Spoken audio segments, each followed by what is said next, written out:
Welcome to your favorite channel ES Assam paper. তো আজি তোমালোকৰ আগত লৈ আহিছোঁ BA সেকেন্ড সেমিষ্টাৰৰ সাবজেক্ট হিষ্টৰীৰ চ্যাপ্টাৰ 2 কোৱেশ্চন আনসাৰ আলোচনা কৰিম। তো ইউনিট 2 হল যে সুলতানী শাসন প্ৰতিষ্ঠা সুদৃঢ়ীকৰণ আৰু প্ৰসাৰণৰ পৰা সুলতানী অধীনত প্ৰশাসন ইৰকটা পদ্ধতি লৈ। তো ইয়াৰ কিছুমান শৰ্ট কোৱেশ্চন আনসাৰ আলোচনা কৰিম। তো ইয়াৰ আগৰ ভিডিও তোমালোকৰ 1 পৰা 22 লৈ কোৱেশ্চন আনসাৰ আলোচনা কৰা হৈছে। তো নহলে এই ভিডিও ডেসক্ৰিপশনত আছে, এই ভিডিওটো তোমালোকে চাই ল'ব পাৰা। আৰু কোৱেশ্চন নম্বৰ হল আজিৰ কোৱেশ্চনটো হল যে 23 তাৰিখী ফিৰোজ শাহীৰ প্ৰণেতা কোন? তো এনসাৰটো হল জিয়াউদ্দিন বাৰানী। আৰু কোৱেশ্চন নম্বৰ 24 যে তবাকত ই নাছিৰ লিখক কোন আছিল? তো এনসাৰটো হল মিনহাজুদ্দিন চিৰাজ। আৰু কোৱেশ্চন নম্বৰ 25 যে 1206 খ্ৰীষ্টাব্দত কি হৈছিল? যে এই চনতে মহম্মদ গৌৰীৰ মৃত্যু হয় আৰু দাস বংশৰ প্ৰতিষ্ঠা হৈছিল। আৰু কোৱেশ্চন নম্বৰ 26 চেঙ্গিজ খাঁ কোন আছিল? তো এনসাৰটো হল চেঙ্গিজ খাঁ আছিল মোগলৰ সেনাপতি। তো চেঙ্গিজ খাঁ কোন আছিল? চেঙ্গিজ খাঁ আছিল মোগলৰ সেনাপতি। আৰু তোমালোকৰ কোৱেশ্চন নম্বৰ 27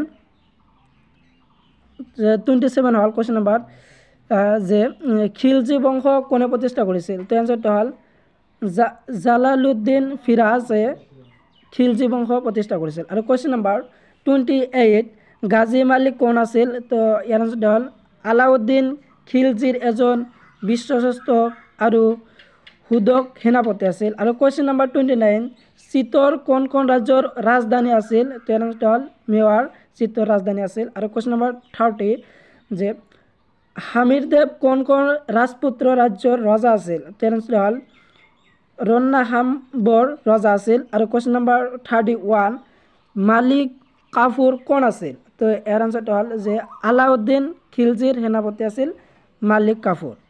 আৰু তাৰপিছত আছে তোমালোকৰ আৰু কোৱেশ্চন নম্বৰ 32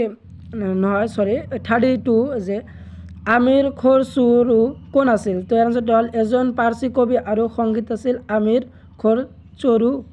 আৰু কোৱেশ্চন নম্বৰ 33 আলাউদ্দিন দিল্লীৰ ওচৰত সজোৱা নতুন নগৰখনৰ নাম কি আছিল? তো ইয়াৰ আনসাৰটো হল চিৰি আছিল। আৰু কোৱেশ্চন নম্বৰ 34 তগলুক বংশৰ প্ৰতিষ্ঠাপক কোন আছিল? তো ইয়াৰ আনসাৰটো হল গিয়াছুদ্দিন তগলুক।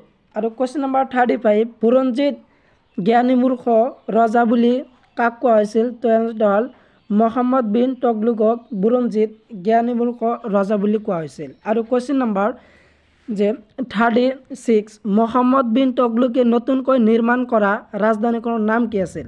তো ইয়াৰ আনসাৰটো হল দৌলতাবাদ। তো মহম্মদ বিন তগলুকে নতুনকৈ নিৰ্মাণ কৰা ৰাজধানীখনৰ নাম আছিল দৌলতাবাদ।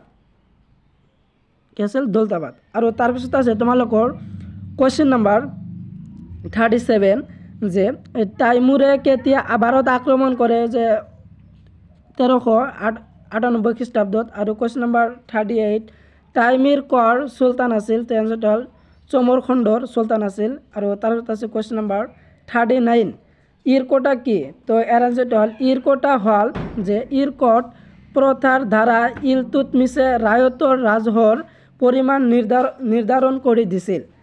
আৰু কোৱেশ্চন নম্বৰ 40 ৰূপৰ আৰু তামৰ মুদ্ৰা কোনে পৰিচালন কৰিছিল? তো এনসাৰটো হল ইলতুৎমিছে প্ৰথম তামল মুদ্ৰা আৰু ৰূপৰ মুদ্ৰা পৰিচালন কৰিছিল।